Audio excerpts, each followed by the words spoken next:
Hello friends, आप कैसे हैं? आई होप कि आप अच्छे होंगे। सभी लोगों ने पीसीएस का पेपर दे लिया होगा। अब मैं कुछ बातें करना चाहता हूँ यूपी पीएससी आयोग को लेकर। लास्ट टाइम से कंटिन्यू 2019 से आप देख रहे होंगे कि ओबीसी और ईडब्ल्यूएस की कट ऑफ जनरल कैटेगरी से ज़्यादा जा रहा है।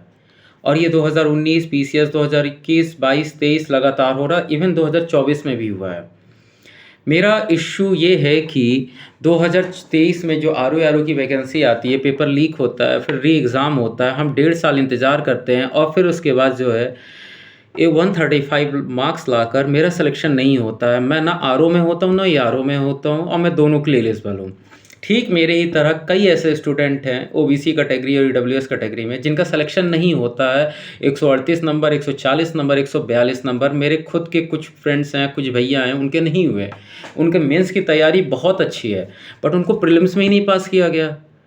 और वहीं जनरल कैटेगरी की कट ऑफ जो है 130 नंबर जाती है आर में, 130 से 131, मैक्सिमम 132 133 नंबर में जनरल कैटेगरी आर हो जाता है, 125 नंबर में ए हो जाता है। और यही चीज़ एससी के साथ भी है। एससी के भी कई स्टूडेंट ने कॉल किया, 139 मार्क्स ला के भी उनका सिलेक्शन नहीं हो रहा है। एससी, एसटी, ईडब्ल्यूएस, ओबीसी सभी इसमें इसमें आ गए हैं। तो मेरा क्वेश्चन आयोग से ये है कि आप ये चीज़ें क्यों कर रहे हैं? क्या हमारा दायित्व, हम अगर नंबर ज़्यादा लाते हैं तो क्या हम जनरल कैटेगरी में नहीं जा सकते हैं? एक्चुअल में वो जनरल कैटेगरी भी नहीं होता, वो अनरिजर्व कैटेगरी होता है। मतलब जिसके नंबर ज़्यादा होंगे वो उसमें जाएगा। तो आयोग ने क्या किया है कि आयोग ने माइग्रेशन रोक दिया है। मतलब आपके नंबर कितने भी अच्छे हों, आपको अनरिजर्व कैटेगरी में पास नहीं किया जाएगा, जो कि 40% सीट होती है। 100% सीट में 50% ओबीसी, एससी, एसटी की सीटें होती हैं, 10% ईडब्ल्यूएस की सीटें होती हैं और 40% सीटें अनरिजर्व सीटें होती हैं। तो आयोग ने क्या किया है कि जो अनरिजर्व सीटें होती हैं उन पे हम लोगों का माइग्रेशन रोक दिया है, जिससे हमारी cut off day by day बढ़ती जा रही है। और यही रीज़न है कि हमारा सिलेक्शन नहीं हो रहा है प्री में ही।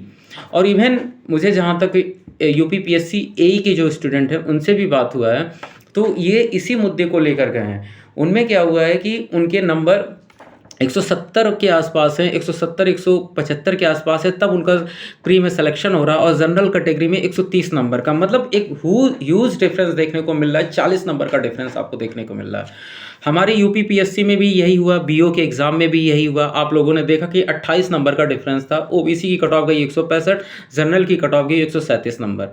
यही आप देखेंगे 2023 में ईडब्ल्यूएस की गई 129, ओबीसी की गई 128, 22 में देखेंगे 115 गई ओबीसी की, 111 गई जनरल की। और इसी तरह से आप देखेंगे कि जनरल कैटेगरी की cut off day by day कमी रहती है ओबीसी कैटेगरी और ईडब्ल्यूएस कैटेगरी से।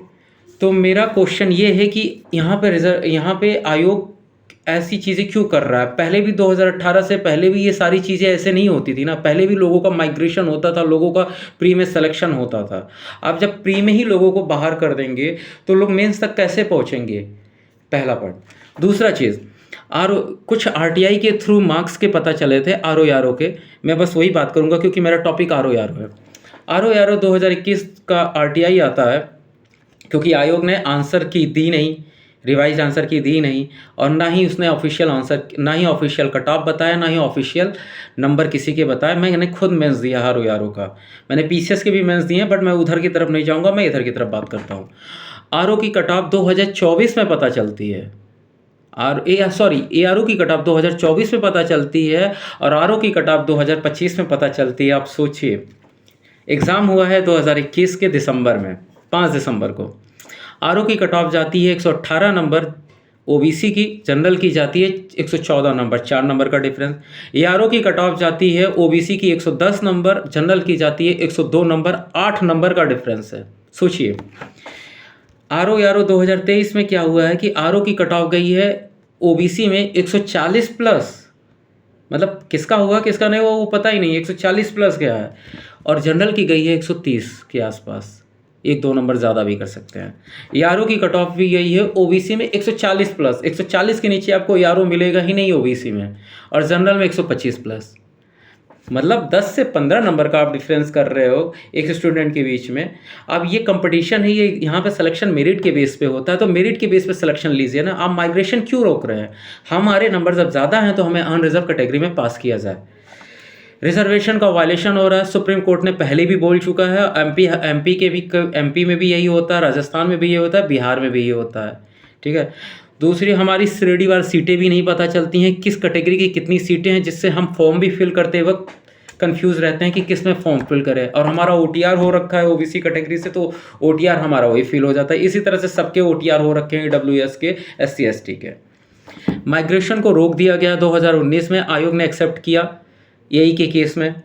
कैटेगरी में ही पास कर रहे हैं और यही होता रहा तो भाई कैटेगरी की कट ऑफ बहुत ज़्यादा जाएगी। आप यकीन नहीं करोगे, 20-20 नंबर का डिफरेंस रहेगा। 27 अक्टूबर को हम इलाहाबाद हाई कोर्ट में केस फाइल कर रहे हैं।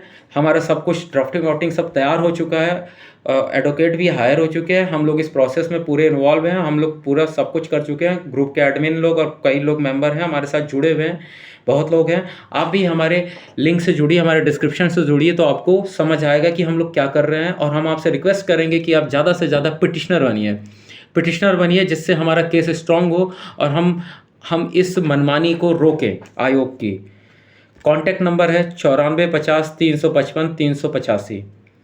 विवेक यादव नाम है मेरा, और व्हाट्सअप आप टेलीग्राम कर सकते हैं। दूसरा कॉन्टैक्ट नंबर है 9450 80 56 71। ये विजय सोनी का नंबर है। बाकी आपको लिंक के डिस्क्रिप्शन में आपको व्हाट्सअप डिस्क्रिप्शन मिल जाएगा और कॉन्टैक्ट नंबर भी आपको दे देंगे सर। Thank you.